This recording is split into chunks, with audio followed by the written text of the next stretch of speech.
Good morning বন্ধুরা, আরও একটি নতুন সকালে আমি রীতা এসে গেছি আপনাদের সাথে।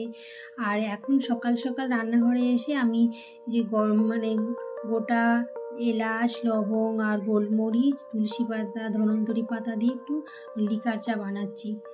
কেন বলুন তো, এই চাটা আপনাদের দাদার তো কাল থেকে গলাটা খুবই ধরে গেছে আর একটু জ্বরও হয়েছিল, ওই জন্য তাকে একটু এই চাটা করে দিচ্ছি। করে দিলে ওর গলাটাও ছাড়বে আর ভালো লাগবে।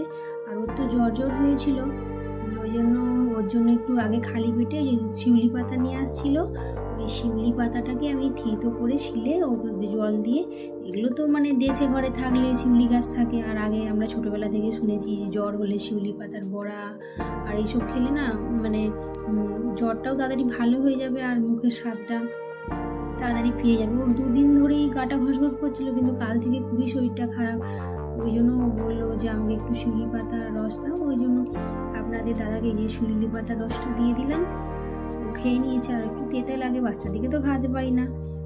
আর এই দেখুন, এদিকে আমার লিকার চাটাও হয়ে গেছে, আর ওই জন্য চালটা আমি ছেঁকে দিচ্ছি। আর অনেক থেকেও তো পড়তে বসেছি, ওকেও দেবো, কারণ এই এখন তো হালকা হালকা ঠান্ডা পড়ছে না, আর সকাল সকাল গরম জিনিসটা একটু খেলে গলাটা ছাড়ে। আপনার দাদাকেও এখানে আমি চাটা দিয়ে দিয়েছি, চায়ের সাথে দুটো বিস্কুট দেবো, খেয়ে নেবে। আর এইদিকে এসে গেছি অরিত্রির কাছে।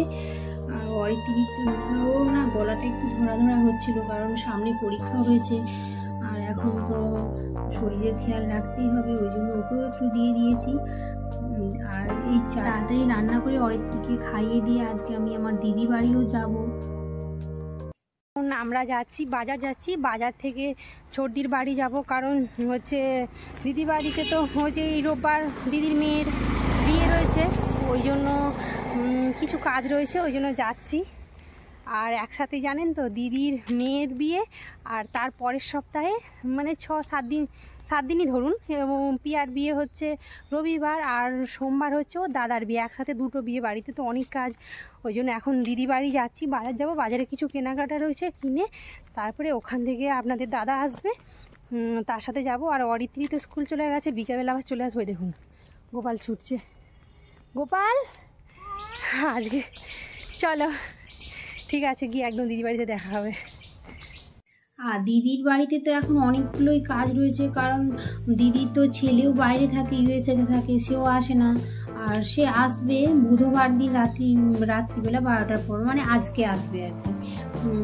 আর বাড়িতে তো দুটো অনুষ্ঠান, প্রচুর কাজ, ওই জন্য কেউ নেই, যাইও বাইরের কাজ করছে, ছুটা দৌড়া করছে। আর দিদি একা রয়েছে, ভাগ্নি আছে, ওরা কত করবে, ওই জন্য আমি মাঝে মাঝে যাই ওদের কিছু দরকার পড়লে। আর আজকে ওই বিয়ে বাড়ির যে তত্ত্ব সাজানো, সেই জন্যই যাচ্ছি। আর এই দেখুন, আমরা দিদি বাড়ির সামনাসামনি চলে আসছি। আর এই দেখুন, ওদের সব প্যান্ডেল প্রায় কমপ্লিট হয়েই আসছে, দিন রাত করে সব কাজ হচ্ছে। আর এই রোববার অঘ্রাণ মাসের 1 তারিখে ভাগ্নির বিয়ে, আর হচ্ছে 9 তারিখ সোমবার হচ্ছে ভাগনার বিয়ে রয়েছে, দুটো বিয়ে। দাদাও আসেনি, কত কাজ বলুন বাড়িতে। আর ওই জন্য দিদি ডাকছিল যে কাজের সঙ্গে আমি কী করে করবো, ওরা ওই জন্য বললো যে তত্ত্বগুলো কিছু জিনিস সাজানো হচ্ছে, প্যাকিং করার রয়েছে, ওগুলো এসে করে দিলে ভালো হয়। ওই জন্য মেয়েকে স্কুলে রেখে তারপরে আমরা চলে আসছি দিদি বাড়ি। এসে গেছি, এই দেখুন পৌঁছে গেছি। আর গোপাল তো এসেই ছুটা দৌড়া করতে শুরু করে দিয়েছে। এই দেখুন উপরে সব লাইটের গুলো টাঙানো হয়ে গেছে। আর তো 3-4 দিন ধরুন বাকি, আজকে বুধবার, বৃহস্পতি, শুক্র, শনি, রবি, 3 দিন, 2 দিন তো আগে সব কিছু কমপ্লিট করেই রাখতে হবে। আর ওদের বাইরে যে প্যান্ডেলটা দেখলেন, ওটা হচ্ছে খাওয়ার প্যান্ডেল হচ্ছে। আর এই ভেতরে, ওদের বাড়ির ভেতরে এখানে হবে বসার প্যান্ডেল, এখানে বরযাত্রীরা বসবে। আর এই দেখুন গোপাল এসেই তো ছুটা দৌড়া করছে, বলছে মা পিসিমণির বাড়িতে কি সুন্দর সাজানো হয়েছে। আর এখন এই প্যান্ডেলটার ওপরটা ছাদটা খোলা রয়েছে, আর কি সুন্দর লাগছে দেখছেন, ওপরটা খোলাই থাকবে এখনের যেমন। আর ওর দাদার বিয়ের সময় তখন আবার ডেকোরেশন একটু চেঞ্জ হয়ে যাবে। আর এই দেখুন গোপাল এসে তো ছুটা দৌড়া করছে, বলছে মা পিসিমণির সব কিছু চেঞ্জ হয়ে গেছে, ও তো ঘুরেই যাচ্ছে। আর এখানে চলে আসছি, আর এই দেখুন দিদি এখানে বসে সবজি কাটছে। আর চলে আসলাম দিদি বাড়ি। আর এই তো তারপরে কিছুক্ষণ রেস্ট নেওয়ার পরেই বসে গল্প করছিলাম। তারপরে গোটা দুপুর ধরেই এই যে এতগুলো শাড়ি প্যাকিং করেছি, দেখুন তত্ত্ব সাজানোর মানে প্রণামী দেওয়ার জন্য যে কেমন হয়েছে বলুন। এই যে ওই শাড়িগুলো কিছু কিছু প্যাক করেছি, অনেক তো বাকি রয়েছে, একা করছি কারণ দিদি রান্না করছে, জামাইবু নেই, সেও কোথায় কাজে গিয়েছে, আর ভাগ্নিও আছে মাঝে মাঝে, সেও হেল্প করছে, আর মিছে বাচ্চাটাকেও তো সামলাতে হবে, ওগুলো হয়ে গেছে। তারপরে আবার খাওয়া দাওয়ার পরে আমরা আবার নিচে চলে আসছি, এসে তারপরে এখানে ড্রাই ফ্রুট আর ফলের প্যাকিংটা পরে করব, কারণ ওটা হচ্ছে বিয়ের আগের দিনই করবো, নাহলে নষ্ট হয়ে যাবে। তো এখন সব কসমেটিক জিনিস, আর এখন প্রায় বিকেল হয়েই গেছে, আর এগুলো হচ্ছে প্যাকিং করে নিচ্ছি। আর ড্রাই ফ্রুটগুলো না চিকে নিয়ে এসেছিলো, তারপরে আবার ছোটো ছোটো যে কৌটো নিয়ে এসছে ওর মধ্যে দিয়ে আবার স্যালোটেপ দিয়ে ভালো করে এখানে প্যাকিং চলছে। মানে একটা বিয়েবাড়ি অনুষ্ঠান মানে প্রচুর কাজ, এই দেখুন। আর আমার ছেলে তো বারবার ছুটা দৌড়া করছে, এ মাথা ও মাথা, মানে ওকে মানে সামলাতেই ওর দিদির লেগে যাচ্ছে, মানে এসে যে হেল্প করছে মাঝে মাঝে, আর ও এসে এমনই বদমাইশি করে দিচ্ছে, মানে এদিক ওদিক করে দিচ্ছে, ওই জন্য ওকে ওর দিদি ধরে রাখছে। আর এই দেখুন এখানে মানে আর 2-4টা প্যাকিং রয়েছে, হলেই মোটামুটি আমাদের কমপ্লিট হয়ে যাবে। আর চকলেটের প্যাকিংটা বাকি রয়েছে, আর রয়েছে ড্রাই ফ্রুটেরটা তো হয়েই এসছে। আর এখন বিকেল হয়ে গেছে, বিকেল বলতে অনেকটাই ধরুন 5টা বেজে গেছে, সন্ধে হতে হতেই যায়, শীতের বেলা তো। আর আমার ছেলে শুধু পুকুর পাড়ে চলে আসছে, যে প্যান্ডেলের কিছু কিছু মানে স্টলগুলো এই পুকুর পাড়েও করা হবে, ওই জন্য পুকুরের ধারগুলো বানানো হচ্ছে। আর ওই যে দেখছেন দূরে পুকুর পাড়ে ওই দিকে হচ্ছে দিদি লাউ শাক কাটতে গেছে। আর আজকে একটা নতুন সারপ্রাইজ, কি বলুন তো, আজকে আমার শাশুড়ি মাও আসছে দিল্লি থেকে, ভাগনা ওই দিল্লি এয়ারপোর্টে নামবে, বিদেশ থেকে আসছে, নেমে ওখানে আমার ভাসুরের ছেলে আর শাশুড়ি মা দুজনকেই নিয়ে আসবেন। আর আসতে রাত্রি হয়ে যাবে, আর আমি তো বাড়ি চলে যাব রাত্রিবেলা।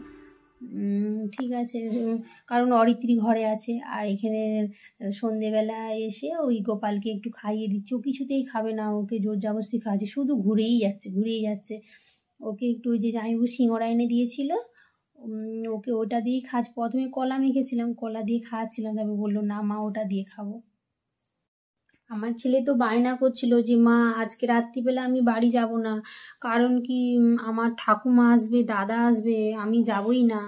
বলছিলাম আমি, না বাবা চল, আবার পরে চলে আসবি। আর এই দেখুন এইদিকে সব বিয়ে বাড়ি সব জল টলগুলো বওয়া হচ্ছে, এই দেখুন, আর সব রেডি হয়ে গেছে। আর জানেন তো আজ তো আমাদের দিদি তার ছেলে মানে ভাগনা যে আছে তার একটু জন্মদিনও ধরবে, ওই জন্য রাত্রিতে খাওয়া দাওয়া মানে হবে, ওই জন্য রাত্রিবেলা দিদি বললো যে একটু খেয়েই চলে যাবে। আর দেখুন এখানে হচ্ছে হরি মন্দিরের নাম দিতে চলে আসছে।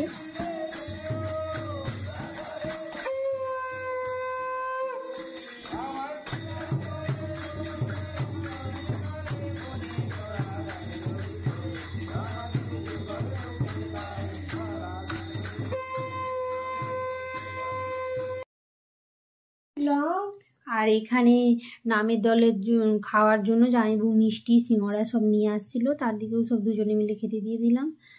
দেওয়ার পরে এই যে এখন তো অনেকটাই, তারপরে যে আলমারি কিছু গুছানো গুছিনি ছিল, এখন রাত্রিও হয়ে গেছে, আমার বাড়ি যেতে হবে, ঠান্ডাও পড়ছে, ওই জন্য আমি আগে খেয়ে নিয়েছি। খেয়ে নেওয়ার পরে আবার বাবুকেও খাইয়ে দিচ্ছি, ও কিছুতেই খাবে না বলছিল, ওকেও কিছু মানে জোর করে ফোন দেখতে দেখতে ভুলি খাইয়ে দিয়েছি, কারণ 9টা বাজতেই যায়, 8:30 বেজে গেছে, শীতের রাত মানে জানেন তো, মানে কুয়াশাও পড়বে। দিদি বাড়ি থেকে চলে আসছি, আর এখন 9টা বাজে, অরিত্রী তো ঘরে ছিল, ওই জন্য চলে আসলাম, কারণ ও রাত্রিতে কাঁদবে। আর রাস্তায় আস্তে আস্তে গোপালও ঘুমিয়ে পড়েছে, এই দেখুন, আর অনেকটা রাত হয়ে গেছে, আর আমরা তো খেয়ে আজকের মতো আমি এখানেই শেষ করছি। আবার দেখা হবে কালকে নতুন একটি ব্লগে। আর আজকের মতো সবাইকে টাটা, শুভরাত্রি।